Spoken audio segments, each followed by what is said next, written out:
بسم اللہ الرحمن الرحیم۔ حضرت سہل بن حنیف سے روایت ہے کہ نبی کریم صلی اللہ علیہ وسلم نے فرمایا، کوئی نہ کہے کہ میرا نفس خبیث ہو گیا ہے، بلکہ یوں کہے کہ میرا نفس کاہل اور سست ہو گیا ہے۔ حضرت سہل بن سعد رضی اللہ تعالیٰ عنہ سے روایت ہے کہ رسول اللہ صلی اللہ علیہ وسلم نے فرمایا، میں اور قیامت اتنے نزدیک بھیجے گئے ہیں، اور نبی کریم صلی اللہ علیہ وسلم اپنی 2 انگلیوں کے اشارے سے اس نزدیکی کو بتایا اور پھر دونوں کو پھیلایا۔ حضرت عبادہ رضی اللہ تعالیٰ عنہ سے روایت ہے کہ اللہ کے نبی صلی اللہ علیہ وسلم نے فرمایا، جس نے اس بات کی گواہی دی کہ اللہ کے سوا کوئی حقیقی معبود نہیں، وہ اکیلا ہے، اس کا کوئی ساجی اور شریک نہیں، اور بے شک حضرت محمد صلی اللہ علیہ وسلم اس کے بندے اور رسول ہیں، بے شک عیسیٰ علیہ السلام اس کے بندے اور اس کے رسول ہیں، اور اس کا وہ کلمہ ہے جس نے مریم علیہ السلام تک پہنچایا تھا، اور اس کی طرف سے ایک روح ہے، اور جنت اور دوزخ برحق ہیں۔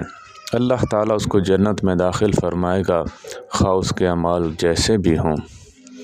حضرت عبداللہ بن عباس رضی اللہ تعالیٰ عنہ سے روایت ہے کہ انہوں نے فرمایا، 7 آسمان اور 7 زمین اللہ کی ہتھیلی میں ایسے ہیں جیسے تم کسی ہتھیلی میں رائی کا دانہ ہو۔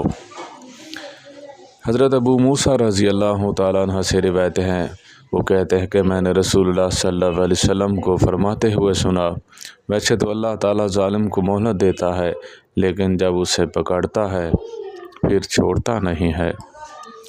نبی کریم صلی اللہ علیہ وسلم نے فرمایا، سورۃ فاتحہ ہر بیماری کی شفا ہے۔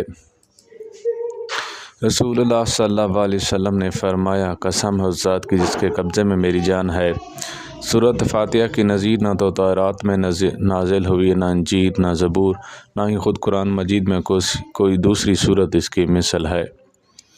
نبی کریم صلی اللہ علیہ وسلم نے فرمایا، جس نے سورۃ فاتحہ کو 2 بار پڑھا اسے پورا قرآن مجید پڑھنے کا ثواب ملے گا۔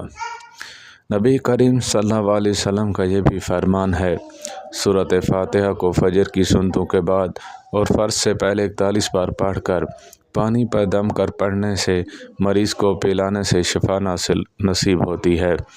اس کے ساتھ ڈاکٹر کی دوا اور حکیم کی دوائی بھی جاری رکھیں۔ اللہ تعالی ہم سب کو عمل کرنے کی توفیق عطا فرمائے۔ وآخر دعوانا ان الحمد للہ رب العالمین۔